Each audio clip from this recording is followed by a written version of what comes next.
race, and I just wanted to make a quick video going over what my single suspension hammock looks like.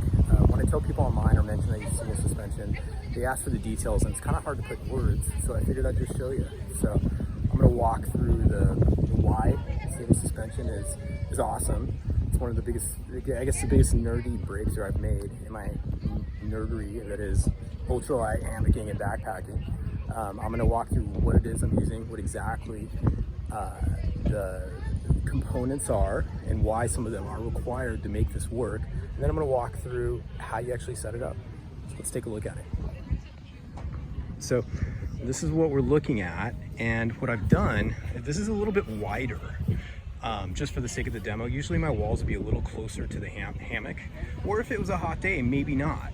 Or I might put it up in porch mode with one side using my trekking poles. But I'll just give you kind of the quick view of what we're working with here. And what are the advantages of single suspension hammock? So one, we don't have separate guylines for our tarp. We have a nice little bit of wind here too, so it kind of shows you kind of how it performs a little bit. We don't have the guylines for our tarp. That's less work setting up and tearing down by winding those up, less to get tangled, which also means we have a little bit less weight. It's also simpler because when we set up, we just connect directly to our existing suspension.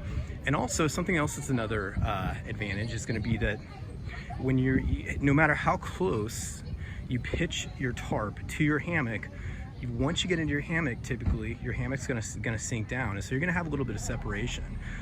If we were, say, wanted to be in storm mode and we wanted to have the tightest pitch possible, this is gonna enable that, because when we get on our hammock, they're gonna move together. They're married to the same suspension, so it's gonna enable a tighter pitch for us as well. So what are we working with here? So as far as our tree straps go, these are war bonnet 6-foot dyneema tree straps. I've used some Dutches in the past, but they're his dyneema. They're when you're trying to get them to lay flat, to put them around the tree so they're not, so they're actual 1-inch width. Those ones can be kind of tricky. I've just found these are a little bit easier to keep flat. If you've used dyneema tree straps, you know what I'm talking about. Those are connected to whoopie slings with Dutch hooks. Now, there's a bunch of different ways and connection mechanisms. Beardo recently mentioned something like using a loop. My solution, and there's probably a million different options, what has worked best for me is this is a whoopie string with a Dutch hook. So that's part of the magic. This is a Hammock gear camo tarp, brand new. I put previously for the last 7 or 8 years, I use a Mountain Laurel Designs dyneema tarp as well. So everything I'm talking about is going to apply to dyneema, not sil nylon. I've never owned a sil nylon tarp, so I don't know, how that would or would not work. Underneath, we have a Dutch 11-foot netless hammock, and it's going to have a continuous ridgeline. It's about 110-inch continuous ridgeline. And this is a critical part too, because every time I pitch my hammock, I need a consistent ridgeline width, so that it's going to be consistent with the consistent ridgeline width of the tarp. So every time I pitch, they're going to need to have the same length. If I didn't have a continuous ridgeline on the hammock, it would be a chore every time getting in. I mean, it's doable for sure, but there's a bunch of other benefits of why we should all probably would prefer having a continuous ridgeline anyways. So that's a critical component. Let's talk about continuous loops. So these typically Dutch's hammocks will come with it's a 5 or 6 inch continuous loop, but the problem is, look where that would go if we were to hook on. It would be about right there. So it means it just would not match up with this 11-foot ridgeline that the Hammock gear tarp has. So what I've done is I just use one of his 15-inch continuous loops. It gives me the extra length, and then we have this meeting point. So that's something that's important to make this work. Something else that is super, super, super critical,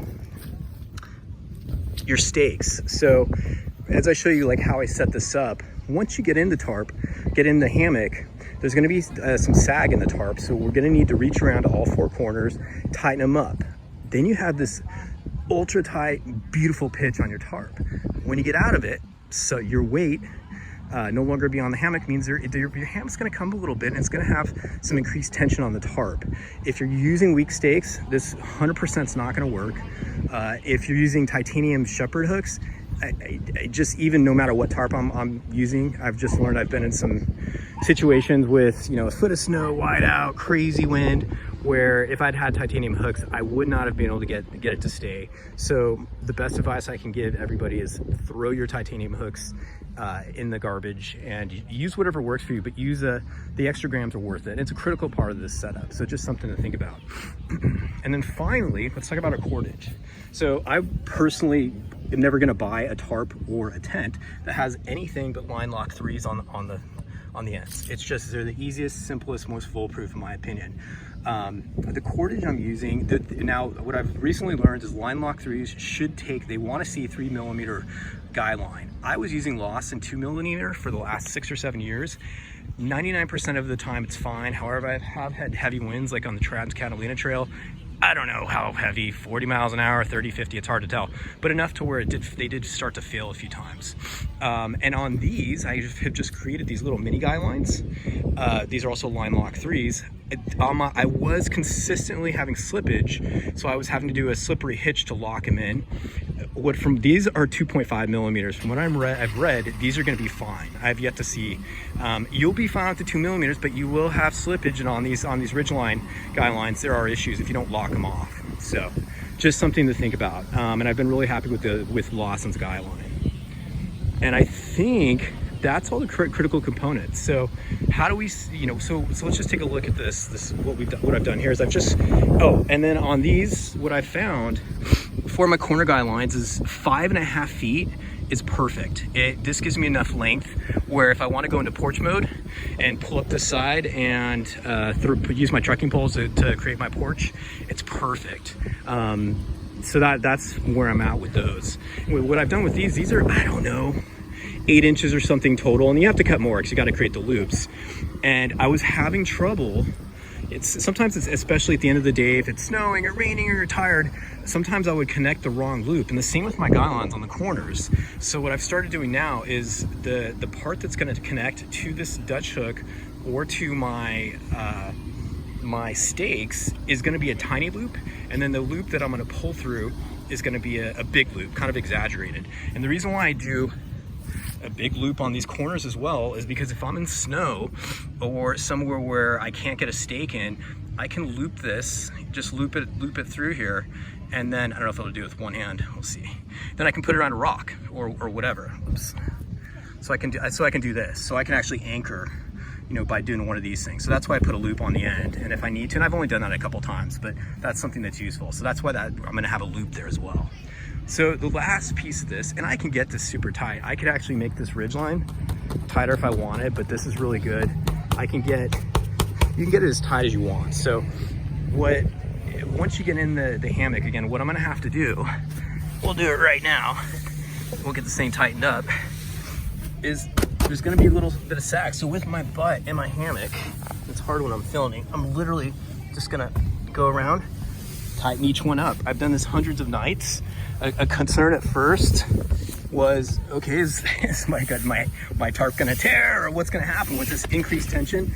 That's part of dyneema's, you know, beautiful strengths, is its tensile strength. So let me go to my last one. You can see right now, so I'm a little bit loose on this side. So let's get this guy. Boom, good to go. And also what I'll do here real quick is I'll just undo these and I'll show you what the hammock looks like as well. And this is a brand new rig.